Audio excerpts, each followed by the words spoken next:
হিসেবে সকলের কাছে গোটা বিশ্বের কাছে সমাদৃত। সেই হিসাবে এই রাতে ইবাদত রিয়াজত করার জন্যে গোটা বিশ্বে প্রস্তুতি চলছে। ইমানদারের অন্তরে এ রাত উদযাপনের জন্য নতুন করে স্পৃহা তৈরি হচ্ছে। আল্লাহ পাক সুবহানাহু ওয়া তাআলা আমাদের সবাইকে বোঝার তৌফিক দান করুন। অনেকেই বলেন এই রাতের কথা তো কোরআনুল কারীমে নাই। মনে রাখা দরকার, আল্লাহ পাক সুবহানাহু ওয়া তাআলার কোরআনে কিছু কিছু বিষয় স্পষ্ট আছে, আর কিছু কিছু বিষয় অস্পষ্ট বা ইশারা ইঙ্গিত আছে, আর কিছু কিছু বিষয় বিভিন্নভাবে বর্ণিত হয়েছে। যেটি ইশারায় আছে সেটাকে ইশারাতুন নাস বলা হয়। যেমন আল্লাহ পাক সুবহানাহু ওয়া তাআলা সূরা আদ-দুখানের একেবারে শুরুর দিক থেকেই ইরশাদ করেছেন 1 থেকে 4 নম্বর আয়াতে, আউযু বিল্লাহি মিনাশ শাইতানির রাজীম, বিসমিল্লাহির রহমানির রহিম, হামিম ওয়াল কিতাবিল মুবিন, ইন্না আনজালনাহু ফি লাইলাতিন মুবারাকা। হামিম, এরপর আল্লাহ বলেন ওয়াল কিতাবিল মুবিন, সুস্পষ্ট কিতাব। সুস্পষ্ট কিতাব মানে কোরআন।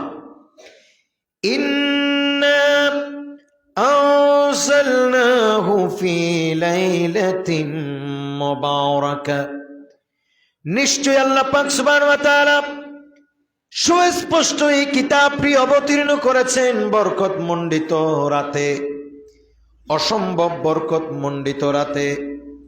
এরপর আল্লাহ তাআলা বলছেন ইন্না কুন্না মুনজিরিন, এরপর আল্লাহ তাআলা বলছেন নিশ্চয় আমি হলাম সতর্ককারী।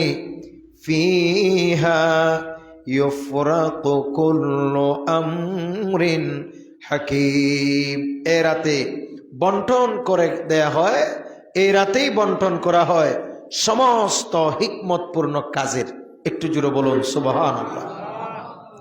এখানে হামিম এটাকে বলা হয় হরফে মুকাত্তাআত, বা এটা হচ্ছে বিচ্ছিন্ন শব্দ।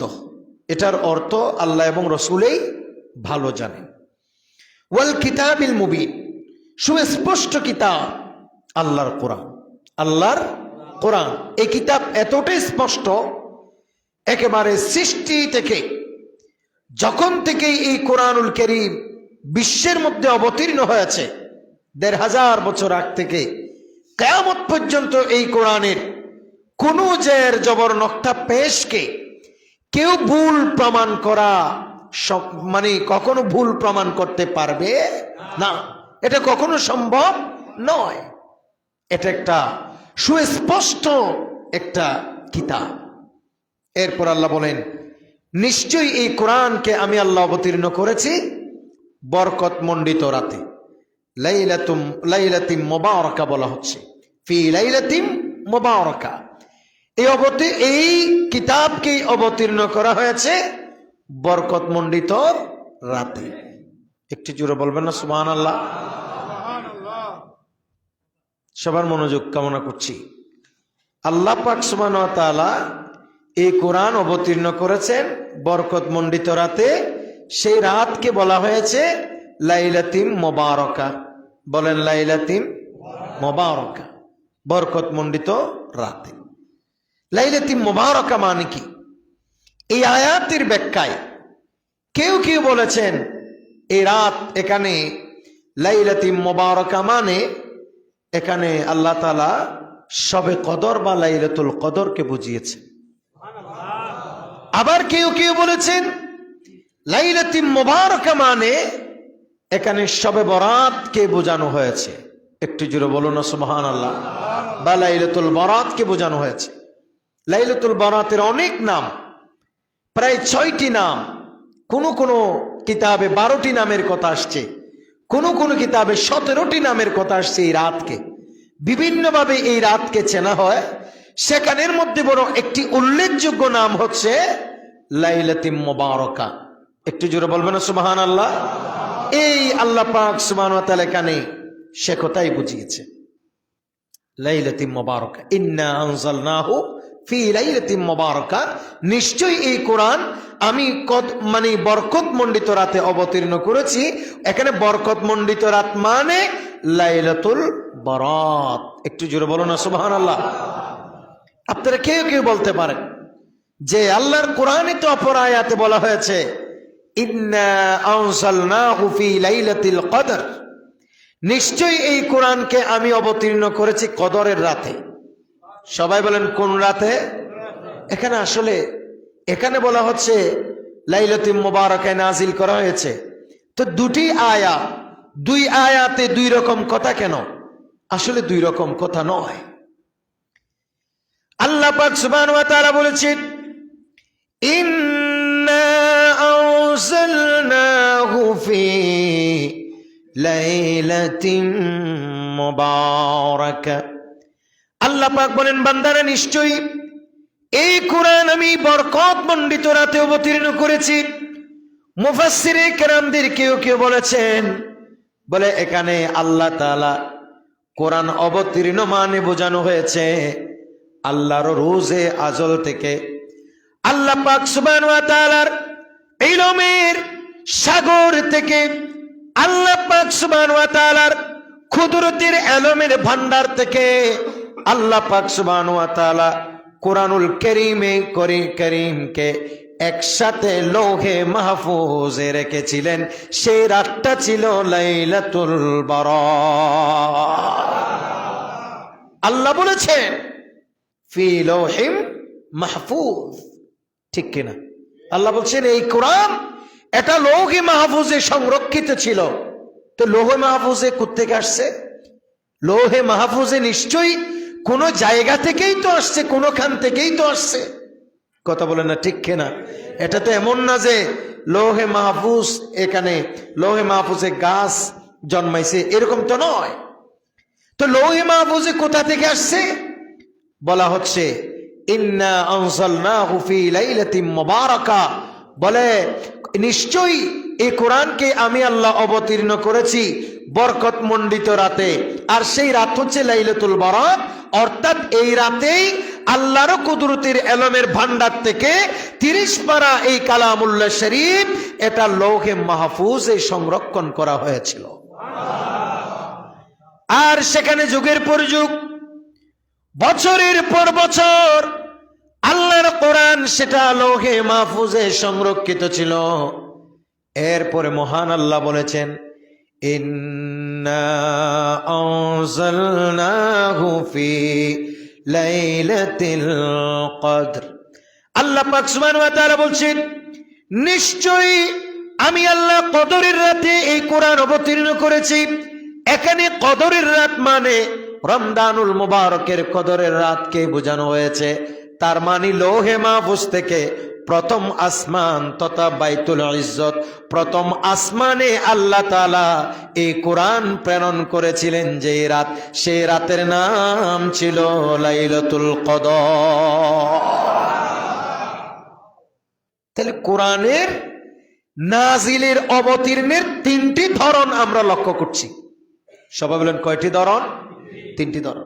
একটা হচ্ছে আল্লাহর কুদরতের ইলম থেকে লৌহে মাহফুজে আসা। দ্বিতীয়টা হচ্ছে লৌহে মাহফুজ থেকে প্রথম আসমানে আসা। বলে না, প্রথম আসমানে আসা। আবার প্রথম আসমান থেকে আল্লাহর এই কোরআন জমিনে আমরা পর্যন্ত আসা। একটু জোরে বলুন না সুবহানাল্লাহ। তার মানে কোরআন নাজিলের কয়টি ধরন লক্ষ্য করা যায়? 3টি ধরন। এখানের ভিতর 2টি ধরন হচ্ছে দুইটি ধরন একরকম। সেটা কি? 30 পারা কালামুল্লাহ শরীফ সব একসাথে লৌহে মাহফুজ থেকে লৌহে মাহফুজে আসছে। আবার সেই 30 পারা কোরআন লৌহে মাহফুজ থেকে প্রথম আসমানে আসছে একসাথে 30 পারা, কিন্তু প্রথম আসমান থেকে জমিনে কোরআন শরীফ 30 পারা একসাথে আসে নাই, বরং এই কোরআন নাজিল হতে প্রথম আসমান থেকে জমিন পর্যন্ত আসতে এই কোরআনের সময় লেগেছে 23 বছর। একটু জোরে বলুন সুবহানাল্লাহ। কয় বছর? 23 বছর প্রায় সময় লেগেছে। এজন্য এই রাত অত্যন্ত দামি রাত। ইন্না আনজালনাহু ফি লাইলাতিন মুবারাকা। অনেকেই বলে এই রাতে আমাদের কি করণীয়, এই রাতের ব্যাপারে নবী করিম সাল্লাল্লাহু আলাইহি ওয়াসাল্লামের কোন হাদিস আছে কিনা। কেউ কেউ বলে যে লাইলাতুল কদরের রাতের ব্যাপারে কোরআনে হাদিসে স্পষ্ট বর্ণনা পাওয়া যায়, কিন্তু লাইলাতুল বরাতের ব্যাপারে স্পষ্ট কোনো বর্ণনা নাই। কেন? যারা এ ধরনের কথা বলে তারা চরম মিথ্যাচার করে, অথচ নবী করিম সাল্লাল্লাহু আলাইহি সাল্লামের প্রায় বিশুদ্ধ 30টি হাদিসের বেশি হাদিস দ্বারা এই লাইলাতুল বরাত সেটি একেবারে সহিহ বর্ণনা দ্বারা প্রমাণিত। কেউ যদি বলেন শবে বরাতের কথা কোরআনে নাই, শবে বরাতের কথা কোরআনে নাই, কারণ সব এটা তো ফার্সি শব্দ। কথা বলেন না, সব এটা কি শব্দ? ফার্সি শব্দ। বরাত, লাইলাতুল বরাতের ক্ষেত্রে কোরআনুল কারীমে আসে নাই, কিন্তু হাদিসের বিভিন্ন সূত্রে লাইলাতুল বরাত আসছে, শবে বরাত আসেনি। কিন্তু শবে বরাত আমাদের মনে রাখতে হবে, শবে বরাত এবং লাইলাতুল বরাত একই কথা। সুবহানাল্লাহ বলেন। শবে বরাত এবং লাইলাতুল বরাত একই কথা। হাদিসে পাকের কোন কোন জায়গায় এসেছে লাইলাতুন নিসফে মিন শাবান, শাবানের মধ্যরাত। এই লাইলাতুন নিসফে মিন শাবান যেই কথা, লাইলাতুল বরাত, শবে বরাত একই কথা। আবার কোরআনুল কারীমে আসছে লাইলাতুন ফি লাইলাতিন মুবারাকা, এখানে লাইলাতুন মুবারাকা যেই কথা, শবে বরাত বা লাইলাতুল বরাত একই কথা। একটু জোরে বলুন না সুবহানাল্লাহ। নবী করিম সাল্লাল্লাহু আলাইহি ওয়াসাল্লামের বহু হাদিস দ্বারা প্রমাণিত। এই হাদিস ইবনে মাজাতে এসেছে, বিশুদ্ধ হাদিসের কিতাব, সহিহ হাদিসের যে সমস্ত সিহাসিত্তার যে কিতাব, সেখানের ভিতরে উল্লেখযোগ্য হচ্ছে ইবনে মাজা। সেখানে স্পষ্ট হাদিস এসেছে সাইয়্যিদুনা আলী রাদিয়াল্লাহু তাআলা আন, তিনি নবী করিম সাল্লাল্লাহু তাআলা আলাইহি ওয়াসাল্লাম থেকে হাদিসে পাক বর্ণনা করেছেন। সেই হাদিস থেকে আমরা যেটি স্পষ্টভাবে বুঝতে পারি সেটা হচ্ছে লাইলাতুল বরাতের রাত এটা অসম্ভব গুরুত্বপূর্ণ রাত। এই রাতে অন্তত এই হাদিস দ্বারা প্রমাণিত যে আমাদের 3টি করণীয় রয়েছে। সবাই বলেন কয়টি করণীয়? 3টি। এই হাদিস, অপর হাদিস, সব হাদিস যদি আমরা একেবারে কয়েকটা হাদিস যদি আমরা আমাদের সামনে আনি, তাহলে বিশুদ্ধ হাদিস তারা দ্বারা প্রমাণিত হয় লাইলাতুল বরাতে আমাদের করণীয় আমল হচ্ছে 4টা। সুবহানাল্লাহ বলতে হবে। কয়টা? 4টা। আগে 3টি, এগুলা কি কি শুনেন। হযরত আলী রাদিয়াল্লাহু তাআলা বলছেন, নবী করিম সাল্লাল্লাহু আলাইহি ওয়াসাল্লাম ইরশাদ করেছেন। কি ইরশাদ করেছেন? ইযা কানাত লাইলাতুন নিসফি মিন শাবান ফাকুমু লাইলাহা ওয়াসুমু নাহারাহা ফাইন্নাল্লাহা ইয়ানজিলু ফিহা লিগুরুবিশ শামসি ইলা সামাইদ দুনিয়া। একটু জোরে বলুন না সুবহানাল্লাহ। হযরত নবী করিম সাল্লাল্লাহু তাআলা আলাইহি ওয়াসাল্লাম বলেছেন, বলে লাইলাতুন নিসফি মিন শাবান যখন আসে, অর্থাৎ শাবানের মধ্য রজনী 14 তারিখ দিবাগত 15 তারিখ রাতে, এটাকে বলা হয় লাইলাতুন নিসফি মিন শাবান। শাবানের এই 15 তারিখের রাত যখন আসে, আমার নবী বলেন তোমরা রোজা রাখো। তোমরা কি রাখো? রোজা রাখো। সেই রাতে তোমরা সাহরি খাও। ওয়াসুমু নাহারাহা, তোমরা সেই রাতে রোজা রাখো। আমার নবী বলেছেন সেই রাতে ফাকুমু লাইলাহা, যখন শাবানের মধ্য রজনী আসে, 15 তারিখের রাত আসে, সেই রাতে তোমরা রাত জেগে ইবাদত করো। বলে না, তোমরা রাত জেগে কি করো? ইবাদত। এরপরে নবী বলেন ওয়াসুমু নাহারাহা, তোমরা দিনের বেলায় রোজা রাখো, অর্থাৎ সেই রাতে তোমরা সাহারি খাও। কারণ কি, কেন তোমরা সেটা করবা? সেটা করার কারণ হচ্ছে ফাইন্নাল্লাহা ইয়ানজিলু ফিহা লিগুরুবিশ শামসি ইলা সামাইদ দুনিয়া, সেই রাতে আল্লাহ পাক সুবহানাহু ওয়া তাআলা প্রথম আসমানে অবতরণ করেন। একটু জোরে বলুন না সুবহানাল্লাহ। এখানে অবতরণ করেন মানে আমরা যেভাবে একেবারে চেয়ার টেয়ার নিয়ে হাত পাও নিয়ে মানে আমরা যেভাবে এই সিঁড়ি থেকে এই সিঁড়িতে উঠি, সেই সিঁড়ি থেকে এই সিঁড়িতে নামি, আল্লাহ সেরকম নামা, উঠা, বসা, দাঁড়ানো এসব থেকে মহান রব্বে কারীম পুতস পবিত্র। আল্লাহ যেটা করেন সেটার কোনো তুলনা নাই, সেটার কোনো মেসাল নাই, সেটা আল্লাহই বেহতর জানেন। একটু জোরে বলো না সুবহানাল্লাহ। কারণ এটাও কোরআনে এসেছে, লাইসা কামিসলিহি শাই। আল্লাহ বলছেন আমি রব্বে কারীমের মতো কোনো কিছু নাই। এখন আমরা যদি বলি আল্লাহ প্রথম আসমান থেকে দ্বিতীয় আসমান নামছে, আর আমরা যদি মনে করি যে আমরা যেভাবে নামি সিঁড়ি টিড়ি দিয়ে লিফট টিপ দিয়ে আল্লাহ মনে এরকম নামে, তাহলে তো এটা আল্লাহর কোরআনের পরিপন্থী আকীদা হবে, এটা আকায়েদে কুফর হবে। কথা বলেন ঠিক কিনা? এজন্য আল্লাহ পাক সুবহানাহু ওয়া তাআলার মহান শান ও আজমতের কথা বলতে গেলে এটা আপনাদের আমাদের সকলের এ বিষয়ে শক্তভাবে আল্লাহর প্রতি সুদৃঢ় বিশ্বাস এবং আস্থা রাখতে হবে। এই জাতীয় বিশ্বাস যে আল্লাহ এখান থেকে এখানে নামেন, এখান থেকে এখানে বসেন, এগুলো হচ্ছে ফিরকায়ে মুজাসসামার আকীদা এবং বর্তমান যুগে আহলে হাদিসের আকীদা। একটু জোরে বলেন না নাউজুবিল্লাহ। আমরা বিশ্বাস করি আল্লাহ যখন বলেন যে আমি ওই জায়গায় বসি, ওই জায়গায় আসি, ওই জায়গায় নামি, এটা আল্লাহর কথাকে আমরা বিশ্বাস করি। তবে এটাকে আমরা আমাদের মতো করে ধরে নেবার কোনো সুযোগ নাই। আল্লাহ কুদরতি ভাবে বসেন, আল্লাহ কুদরতি ভাবে আসেন, আল্লাহ কিভাবে আসেন সেটা আল্লাহই বেহতর জানেন। একটু জোরে বলো না সুবহান। কথা কি বুঝতে পারছে? তো আল্লাহ বলেছেন যে আমার নবী বলছেন সেই রাতে আল্লাহ পাক সুবহানাহু ওয়া তাআলা প্রথম আসমানে নেমে আসেন। তার মানে আমরা যেভাবে নামি সেভাবে নামেন না, বরং এটা দিয়ে কথাই বুঝিয়েছেন এই রাতটা এতটাই যে গুরুত্বপূর্ণ, আল্লাহর বিশেষ রহমত, স্পেশাল কিছু দয়া আল্লাহ পাক বান্দাদেরকে দেবার জন্য সেদিন প্রথম আসমানে অবতরণ করিয়ে দেন। একটু জোরে বলুন না সুবহানাল্লাহ।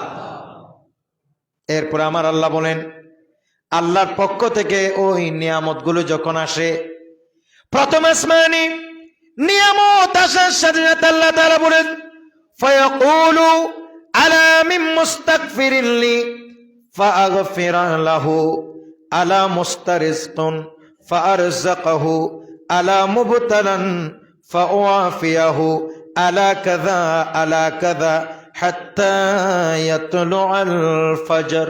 একটু জোরে বলুন না সুবহানাল্লাহ। এরপর আল্লাহ তাআলা প্রথম আসমান থেকে আল্লাহর কুদরতের শব্দ আসে, কুদরতের ডাক আসে। সুবহানাল্লাহ বলেন। আমরা যেভাবে ডাকি এই আব্দুল করিম, এ আব্দুর রহিম, এ আব্দুল অমুক, এভাবে যে আমরা ডাকি, আল্লাহর ডাক কিন্তু সেরকম ডাক নয়। কারণ এরকম ডাক দিলে তো আমরা সবাই সজাগ হয়ে যাইতাম। তো আল্লাহ কিভাবে ডাকেন? বলে আল্লাহ কিভাবে ডাকেন সেটা আল্লাহই বেহতর জানেন। আল্লাহর সাথে আমাদের বান্দার ডাকের কোনো তুলনা চলবে না। জোরে বলেন না সুবহানাল্লাহ।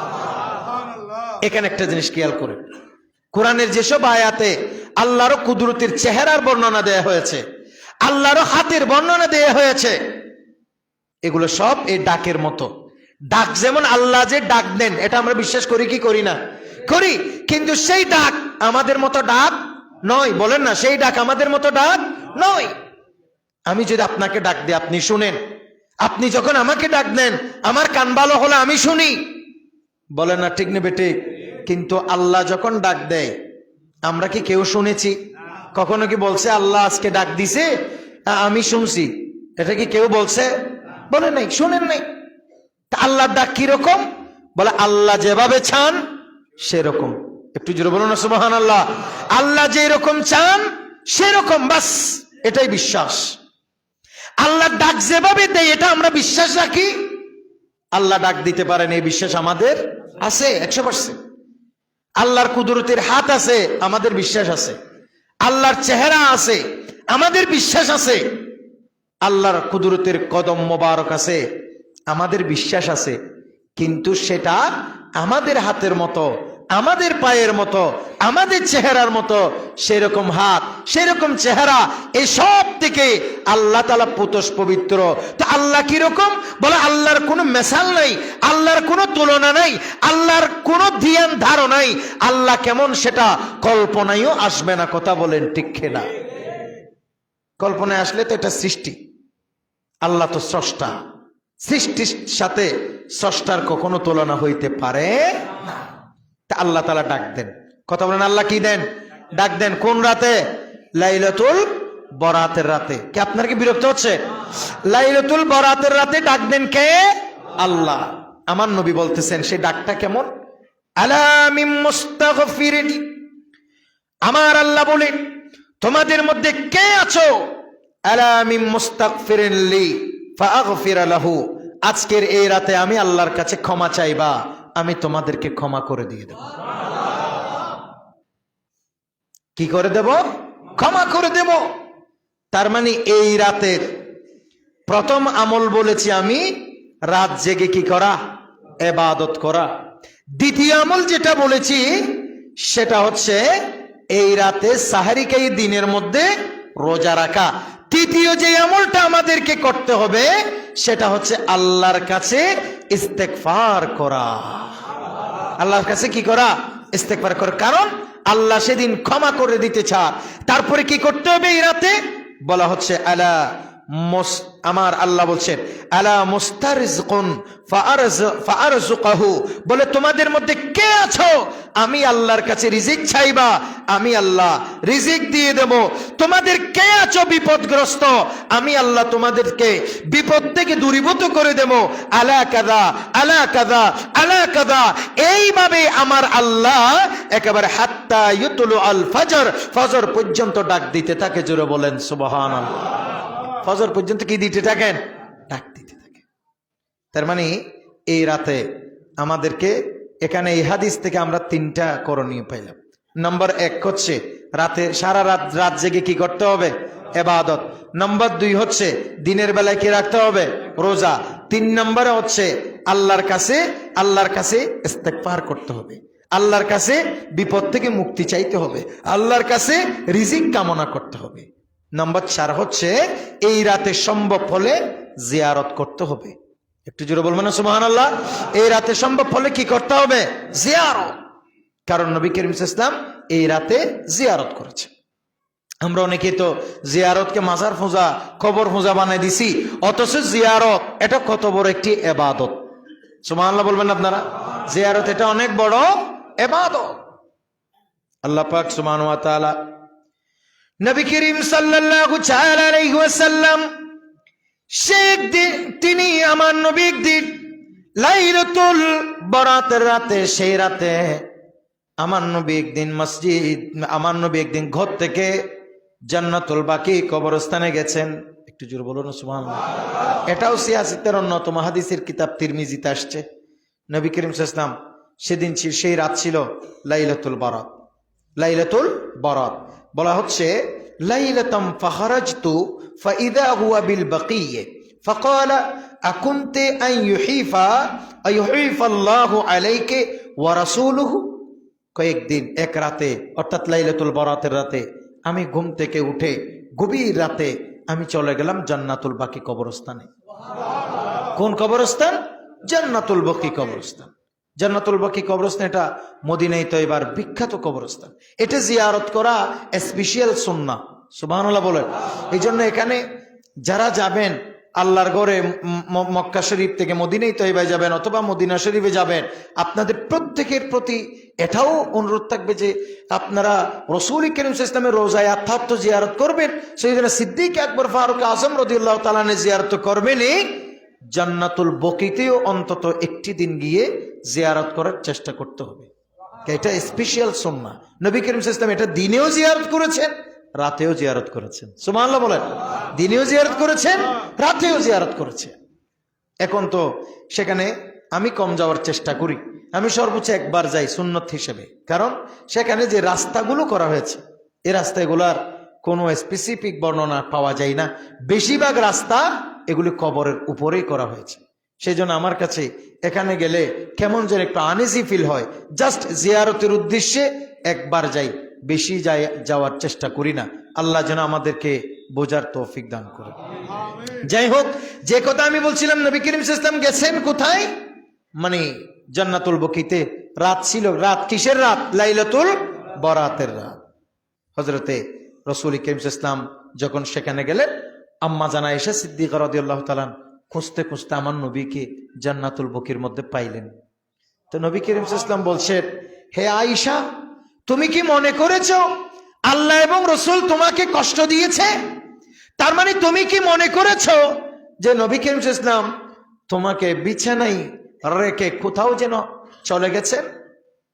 তখন কুলতু ইয়া রাসূলুল্লাহ, আম্মা জানা আয়েশা সিদ্দিকা রাদিয়াল্লাহু তাআলা বলছেন, জানান্তু ইন্নাকা আতাইতা বাদা নিসাইক। ইয়া রাসূলুল্লাহ, আসলে কি জানেন, আমি মনে করেছি আপনি অন্য কোনো বিবিদের ঘরে গেছেন। একটু জোরে বলবেন না সুবহানাল্লাহ? আপনি আমাকে কষ্ট দিয়েছেন সেটা মনে করি নাই, আমি মনে করেছি যে আপনি অন্য কোনো বিবিদের ঘরে গেছেন। তখন নবী করিম সাল্লাল্লাহু তাআলা ইসলাম বলছেন, ফাকালা ইন্নাল্লাহ তাবারাকা ওয়া তাআলা, হে আমার আয়েশা, আজকের এই রাতে কি হয় জানো? ইয়ানজিরু লাইলাতান নিসফি মিন শাবান ইলা সামাঈদ দুনিয়া। এই রাতে আল্লাহ পাক সুবহানাহু ওয়া তাআলা প্রথম আসমানে, প্রথমে যেটা বলছি, প্রথম আসমানে আল্লাহ তাআলা চলে আসেন, অর্থাৎ আল্লাহর বিশেষ রহমত বান্দাদের জন্য প্রথম আসমানে অবতীর্ণ হয়ে পড়ে। ফায়াগফিরু লিআকসারা মিন আদাদিশ শাইরি গানামিন কালবিন। আল্লাহ পাক সুবহানাহু ওয়া তাআলা এই রাতে বনি কলব গোত্রের যত ছাগল আছে, ছাগলের যত পশম আছে, সেই পশমের সমপরিমাণ আল্লাহর বান্দার জীবনের গুনাহ আজকে রাতে মাফ করে দেয়। তার মানে আমার নবী সেই বরকতমণ্ডিত রাতে জান্নাতুল বকিতে জিয়ারত করতে গেছেন। এখান থেকে আরো একটি মাসআলা প্রমাণিত হয়, সেটা হচ্ছে যে কোনো বরকতমণ্ডিত দিনে, বরকতমণ্ডিত রাতে জিয়ারত করা, এটা ফজিলত তো আছেই, কিন্তু বরকতমণ্ডিত জিয়ারতের আলাদা ফজিলত। একটু জোরে বলো না সুবহানাল্লাহ। এই জন্য নবী করিম চাইলে তো প্রত্যেক দিন জিয়ারত করা যায়, কিন্তু সেদিন আমার নবী স্পেশালি গেছেন, কারণ বরকতমণ্ডিত রাতে, বরকতমণ্ডিত জায়গায় গিয়ে আমার নবী তাদের জন্য দোয়া করেছেন, আমাদেরকে শিক্ষা দিয়েছেন। একটু জোরে বলুন। তাহলে আমরা শবে বরাতের পরিপূর্ণ কয়টি আমল পাইলাম? 4টি আমল। নাম্বার 1 হচ্ছে সেই রাতে রাত জেগে ইবাদত করা। নাম্বার 2 হচ্ছে রাতে সাহারিকাই দিনে সিয়াম সাধনা করা, রোজা রাখা। নাম্বার 3 হচ্ছে আল্লাহর দরবারে তওবা ইস্তেগফার করা, ক্ষমা প্রার্থনা করা। নাম্বার 4 হচ্ছে মহান রব্বে করিম আল্লাহ পাক সুবহানাহু ওয়া তাআলার সন্তুষ্টি অর্জনের লক্ষ্যে ওই মুসলমান নরনারীর কবরের জিয়ারত করা।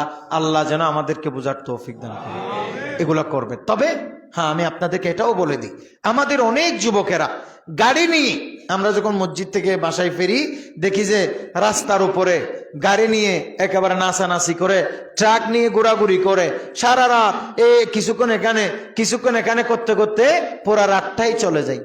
ঠিক কিনা? এগুলো করবেন না। আপনি যে কবর জিয়ারত করতে অনেক দূরে চলে যাইতে হবে, বিষয়টি এরকম নয়। আপনি যেখানে আছেন সেখানে জিয়ারত করলেও কাফি। সেখানে জিয়ারত করেন সুন্নত হিসাবে, বাবা মার কবর জিয়ারত করেন সুন্নত হিসাবে, তারপরে মসজিদে হোক ঘরে হোক যে কোনো জায়গায় নফল ইবাদত রিয়াজত করেন, আল্লাহর কাছে তওবা ইস্তেগফার করেন। এটাই হচ্ছে আমাদের করণীয়। কিন্তু আমাদের অধিকাংশ যুবকেরা বর্তমান সময়ে আমরা দেখি যে রাস্তায় রাস্তায় কি করে? নাচানাচি করে, এদিকে যায় সেদিকে যায়, জিয়ারতের নাম দিয়ে টালবাহানা করে, অনেকে আতশবাজি করে, অনেকে বিভিন্ন কিছু ফুটায়, কি কতগুলা উপরের দিকে উঠায়, সেগুলা দিয়ে মানুষকে ভয়ভীতি প্রদর্শন করে। খবরদার, এগুলির সাথে দিন, ধর্ম, মাযহাব, মিল্লাতের কোনো সম্পর্ক নাই। এই রাতে ইবাদত করবেন, রব্বে করিমের দরবারে তওবা ইস্তেগফার করবেন, এটাই হচ্ছে আমাদের করণীয়। তো আসন্ন লাইলাতুল বারাত তথা 25 তারিখ ইংরেজিতে, আগামী রবিবার হবে না, রবিবার রাতে আমাদের লাইলাতুল বারাত উপলক্ষে আমাদের এই মসজিদেও ইনশাআল্লাহ তাআলা আমরা সকলে এখানে আমরা আসব, এবং প্রত্যেকবার যেভাবে আমরা লাইলাতুল বারাত উদযাপন করি সেভাবে উদযাপন করব। আমিও আসব, আপনারাও সকলে আসবেন। আল্লাহ তাআলা আমাদের সবাইকে বুঝার তৌফিক দান করুন। লাইলাতুল বারাত এটা অত্যন্ত গুরুত্বপূর্ণ রাত। বর্তমান ফেসবুক ইউটিউবে যারা এই সমস্ত এই রাত বিষয়ে বিভিন্নভাবে মানুষকে মিসগাইড করছে, তাদের এই বক্তব্যগুলো প্রত্যাখ্যান করবেন। এই যারা বলছে যে লাইলাতুল বারাত বেদাত হারাম, আমি এমনও দেখছি এক বক্তা বছর 2-1 আগে, 2-3 বছর আগে মনে হয় এক বক্তব্য বলেছিল, বলে লাইলাতুল বারাত এটা বেদাত, লাইলাতুল বারাত নামে কোনো রাত নাই। কিন্তু কালকে আবার দেখতেছি একই বক্তা বলতেছে, বলে লাইলাতুল বারাত এটা সুন্নত, এটা জায়েজ, বলে 15টি কমপক্ষে হাদিস আমার কাছে আছে। তার মানে দেখছে এক মুখে কয় কথা, এরা এগুলাই করে, সুবিধাবাদী, শুধু সুবিধাবাদী মোদ্দাজিলুল আলী। এই জন্য এদের বক্তব্য শুনবেন না, সুন্নি আলেম ওলামার বক্তব্য শুনবেন, তাহলে মিসগাইড হওয়ার সম্ভাবনা কম থাকবে। আল্লাহ তাআলা আমাদেরকে কবুল করুন। তাহলে আমাদের আজকে